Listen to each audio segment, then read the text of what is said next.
Hello. I want to welcome you again to my YouTube channel. Thank you so much for joining me. It's Pastor Patrick.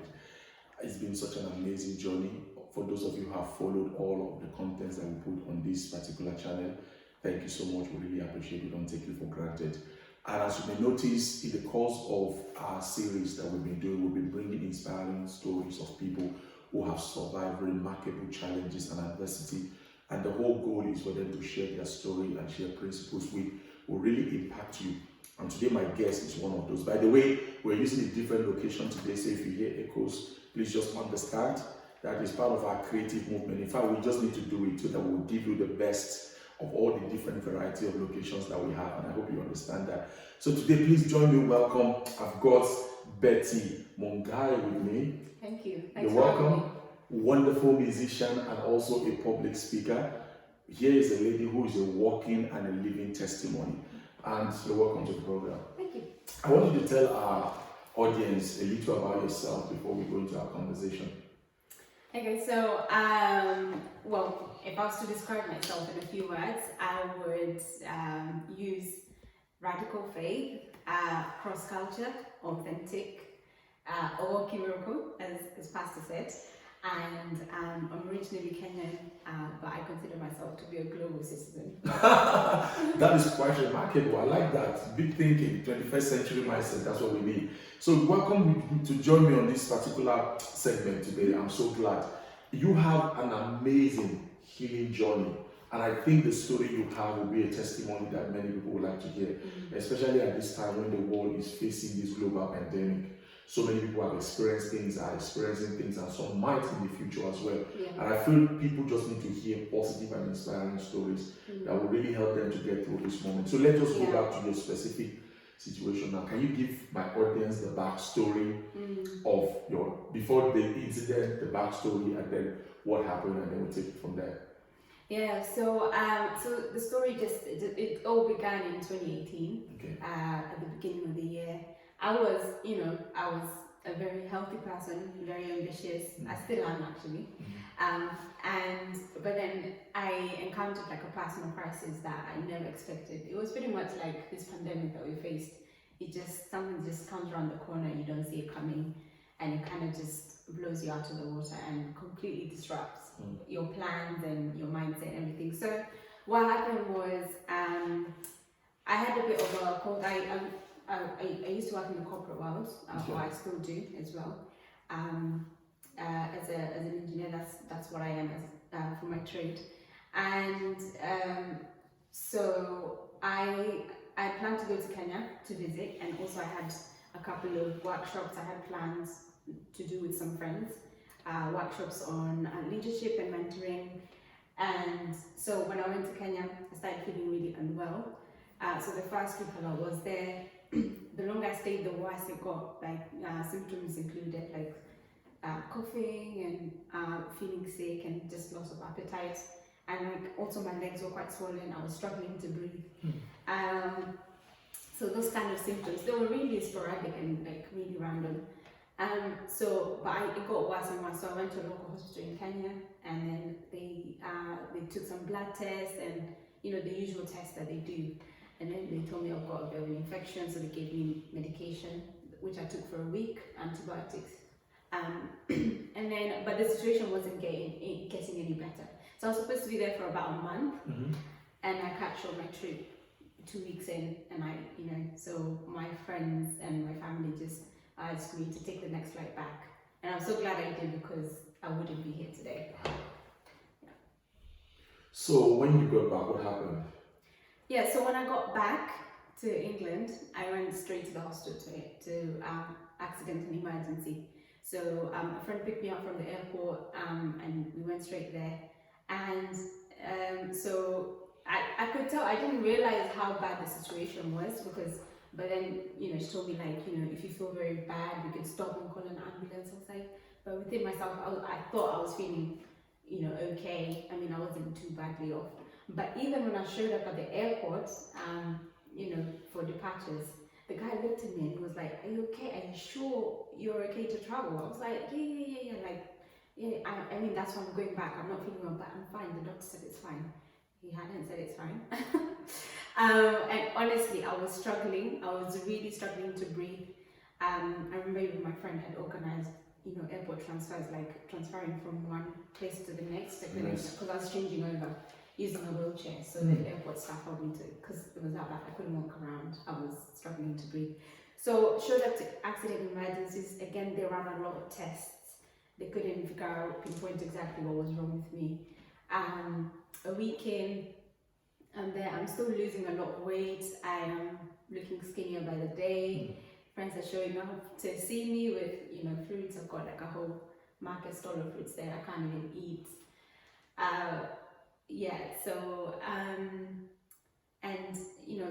So what was going through your mind at this time? What do you think was happening to you? I was like, but I was fine. But I was really upset about the plans I had made, especially. Those ones, like, I can only say I was grieving the loss of the plans that I had. And because of your health that was under crisis. Yeah, and maybe some of you can relate to that right now because of the pandemic. A lot of people had, of course, 2020. There was a lot of buzz and hype about 2020 because it's a new decade, etc. And people had a lot of plans. So did I as well. So you can imagine the carpet being stripped from under you unexpectedly. So the shock, what is going on was going through my head the whole time. So they carried out tests. They weren't coming back with anything concrete. So you went back to the UK at this time? I was back to the UK, yeah. Okay. And I remember things got even worse now because I suffered a heart failure. Yeah, so basically the way I can describe it, it's called a cardiac myopathy. So normally your ventricles would beat like this, like they pump blood. Heart is a muscle, so it's got muscles and it beats blood throughout the rest of the body. So mine was inflamed, so that means it was weak. So it was beating like this. So it wasn't beating hard enough to pump enough blood to the rest of my body. So my body had literally started shutting down. I started dying. So the doctors, I was at the ICU. The doctors were panicking. They were like, "You've got 24 hours to live." They were telling my parents. You had 24 hours to live. Yeah, and you can imagine the confusion because there's all this jargon flying around, cardiac myopathy. What's that? My parents didn't know. And then so they ended up saying, "Oh, you've got an autoimmune condition. That's the one that's causing, so it's where the body attacks itself." Yeah, and the reason why it got worse is because you get a flare up if you're under the sun a lot. If you expose yourself to the sun. And when you go to Kenya, when you go to Africa, you just like the sun is amazing. So I was just there. So the more I was under the sun, the worse the condition was getting, and that's why things were just spiraling down. And so the body was attacking everything. The heart was the main thing, causing heart failure. The liver was malfunctioning. The kidneys were malfunctioning. I was hooked to like 3 machines. They were all talking to each other. It was like doo, like when you watch ER or like Colby City. So you can hear the machines going and doctors talking amongst themselves, and it wasn't a good situation. So I was in a local hospital here in Reading. They ran some specialist doctors in London in a big hospital at Westminster. So they came out with a life support machine. They rushed me to theatre. At this point, this is stuff that I hear. I wasn't fully there. I can't remember any of it because my body was that weak. My mind wasn't functioning. Yeah, so when your body is that bad, it focuses on the most vital functions, which is, of course, your brain. Because once your brain is gone, then it becomes a problem. So because all the major organs are malfunctioning, the next is going perhaps to be my brain, and once you get like a stroke or something, then that will probably be the end. So it was what is going to happen next. So the doctors were like, it was like walking on thin ice, trying to save my life and also being really careful and like just trying to predict what's going to happen. Yeah. So when you go to the hospital, you are now admitted. How long were you in the hospital for? I was in hospital for 2 months. So I was on this machine for like 4 weeks, and I remember I was lying down the whole time, so I lost all my muscle strength. And I remember when I was sitting there, my mindset was I remember people telling me a lot, like my friends and family, that I was smiling a lot, etc. I don't remember that. I don't remember smiling, but I remember just because I woke up. You can imagine, because my mind wasn't feeling that. You wake up and you find yourself plugged to machines, and like you're just lying there. You can't even move. So I'm thinking, am I paralyzed? What is going on? And then doctors, they come in groups, they ask you, oh, how are you feeling? Betty, how are you feeling?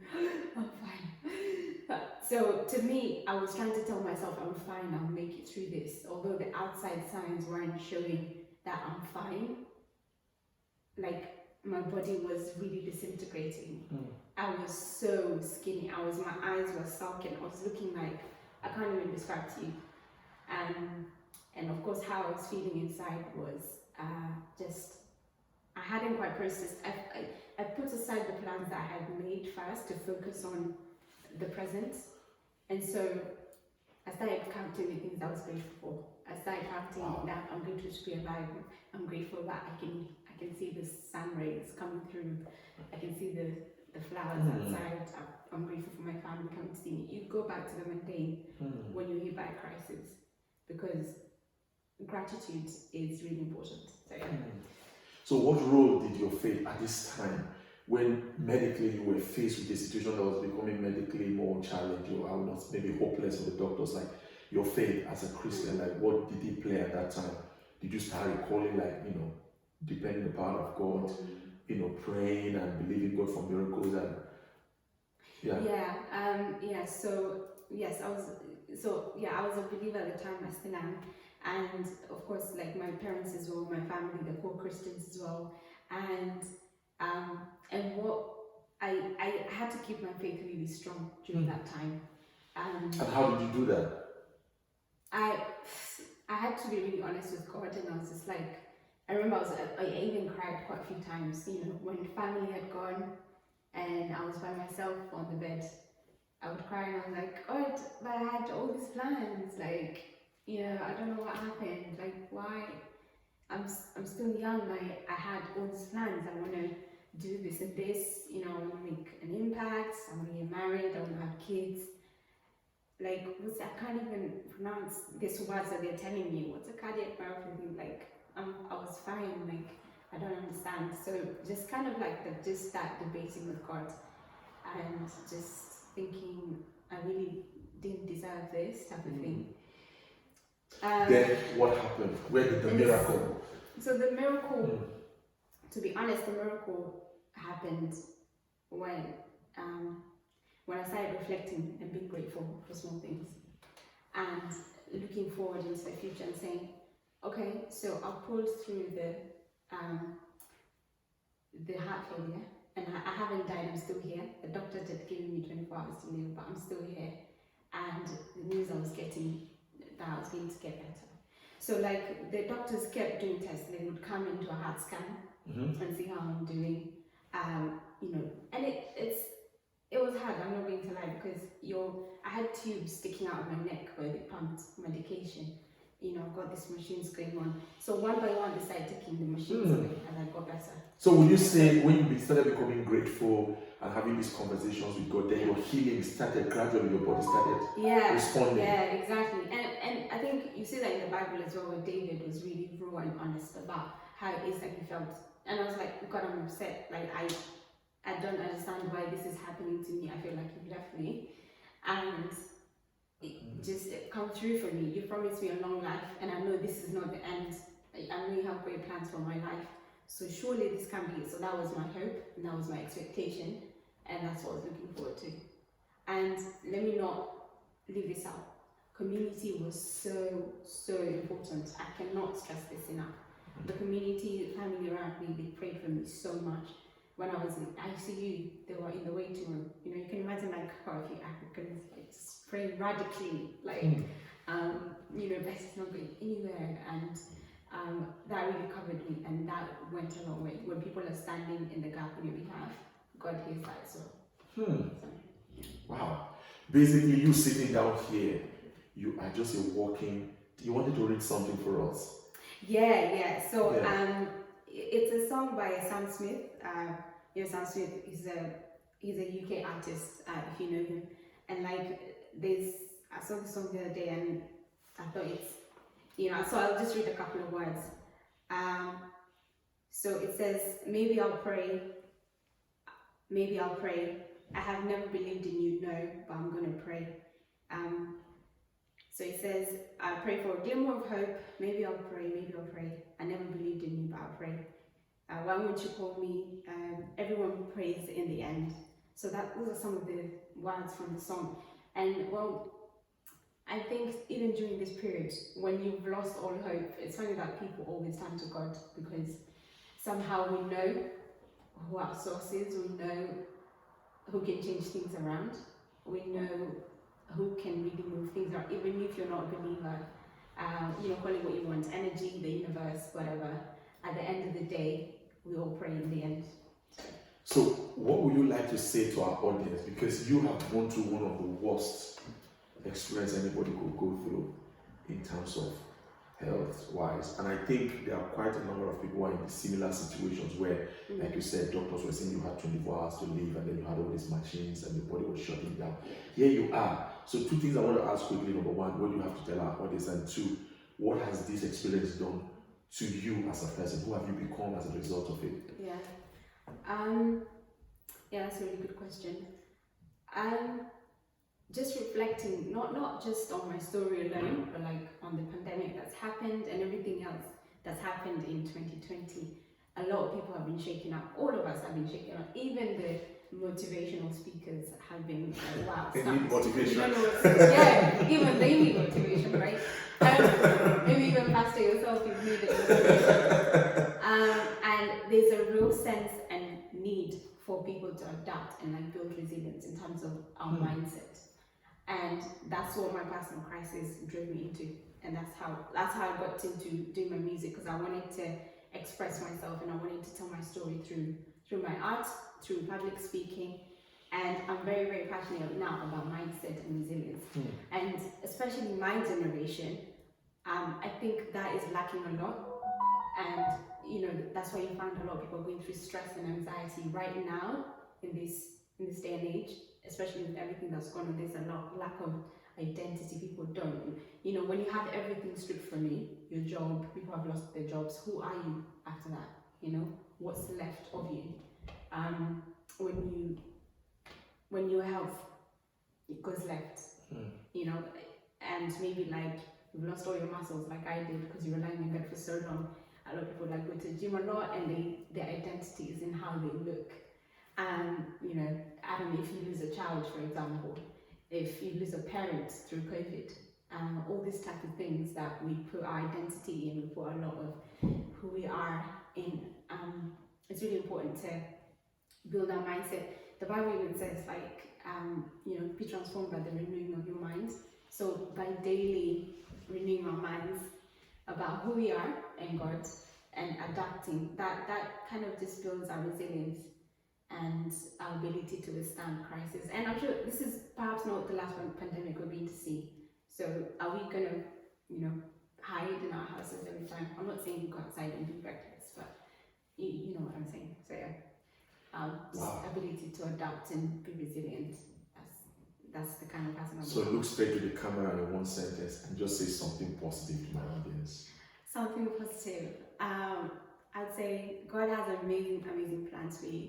It doesn't matter what you're facing today. So I'd say grab hold of that. And there's a song I have called Being a Fire Starter, and it talks about being bold, being very bold with your life. Be bold with your life. Don't tiptoe around. Don't make loud noises, because that's what God wants. He wants us to live our lives for His glory. So make sure you're loud with it. So be bold. Wow. This is one of the most interesting interviews I've ever had, and your story is so inspiring. Thank you for joining me. Your testimony, just looking at Betty here today, she's a living testimony of what the power of God can do. And I believe that as you have listened to this video, I just want you to apply some of the principles of gratitude, having the right community around you, resilience, also having faith in God, because at the end of it, like you said, if your identity is tied to things or your value, if those things are not there, then where will you look up to? You'll be looking, to people and things that are really mundane and transient. But if you build your life on internal things that will always be there, you will have a great and amazing life. So where can they find you? Yeah, you can find me on Facebook, Betty Mungai. Perhaps you'll add the tags at the bottom. Yeah. On any music platform, you can find my music. I'm currently working on my album. I can't wait for you guys to hear it. Coming out soon, before the end of autumn. Look out for it. So on any digital platform, it's Betty M Music, all one word. And YouTube the same. Can't wait to connect with you guys. So check out my music. Thanks. Once again, thank you very much. For COVID sake, we'll just do like this. Thank you so much for joining us. Please like this video, subscribe, and also share with as many people as possible. So whenever you're going through, it looks hopeless, it appears hopeless, it feels hopeless, just let the story of Betty inspire you. God bless you. I love you. I'll see you next time on this channel. Bye. Peace.